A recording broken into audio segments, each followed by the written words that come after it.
Alright, so we got the moon and Aries at the moment. So we are gonna basically be reacting to us further towards some impulsive matters when it comes to our experiences and our trauma.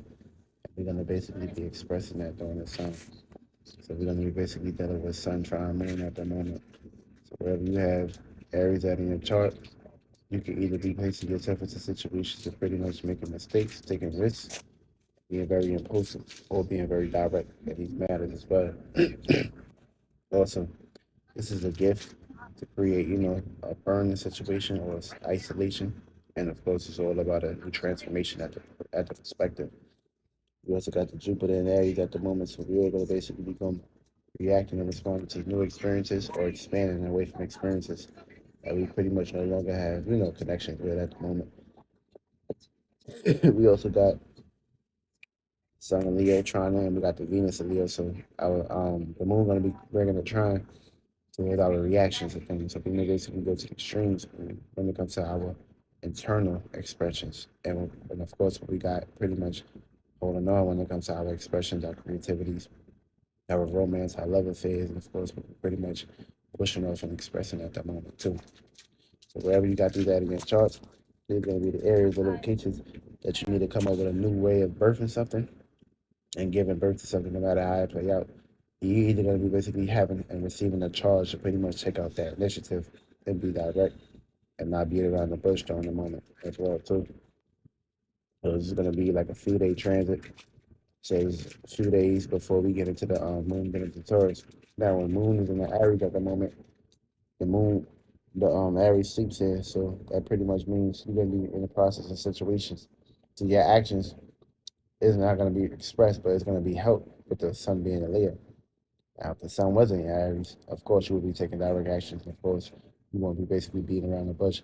But with that moon in Aries, it's going to basically bring the extreme charge energy that you pretty much need to go ahead and, of course, light that fire up under your ass. And, of course, go ahead and express your passion, your intent, and, of course, be direct. And, of course, where you aiming and, of course, expressing these energies towards you and gearing towards you. So it's a good time to pretty much, start something new. You just had this full moon, so, of course, these few days pass by, good time to start, prepping, start getting yourself situated, and of course, having your passions and your directions aid for the better, for the bigger and for the better. This way, and everybody gonna be kind of like, it's that Martian energy. So you're also gonna be pretty much in some deep desires when it comes to your private areas. Pretty much, you're gonna be expressing some form of passions, some form of desires, or some form of sexual forces too at the moment too. What signs? So yeah, be aware of that. So it's wherever you got that shit in your charts, it's giving birth to something new when it comes to new beginnings. So if you got this in your first house, this is your personality. It's your personality, and of course, it's your personal persona. So pretty much what you pretty much need to be doing in this process is giving birth to something new when it comes to your personal appearance, your personal 360, and your personality and personal affairs with the personal individuals within your life and the people, places, and things that you correlate with. Now, if this is in your second house, which means you need to come up with a new way of valuing something or gaining stability and comfortability when it comes to your second house and the things that you stand on. This is in your third house. This is pretty much giving birth to a new idea, a new way of thinking and communicating and expressing yourself. Or you may basically be in conflict with your siblings and your neighbors. This is your fourth house. Just coming up with a new way of expressing yourself when it comes to home, family, and privacy. And you may basically go through a whole lot of trauma and competition with home and family. This is your fifth house. You're gonna be coming up with a new way of pretty much expressing yourself and going to the extremes when it comes to your creativity and talent, and of course how you express yourself. You may basically be in competition with your romance or your love affair.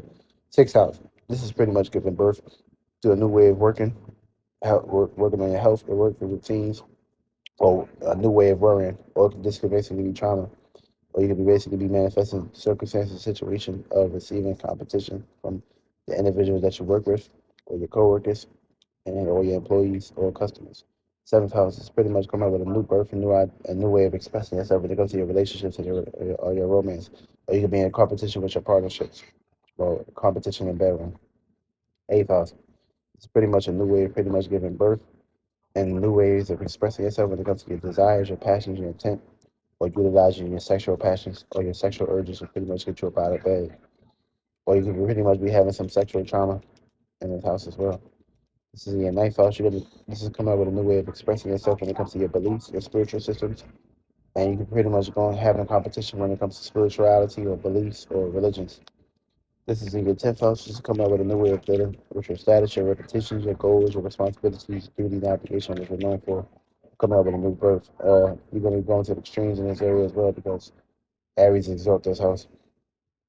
And if you got this in your 11th house, it's coming up with a new way of expressing yourself when it comes to your associations, your groups, your networking skills, or the people, places, and things that you're building bonds with when it comes to the when it comes to the public. And last but not least, if you got this in your 12th house, it's pretty much giving new way of expressing yourself when it comes to your behind the scenes, your dreams, your fantasies, your illusions, your nightmares, your good dreams, or your sleep, or your internal gut, or your gut, or following your gut instincts on the sound. And it's pretty much Aries going to be pretty much spiraling when it comes to your charts and what you pretty much got going on into these new ways.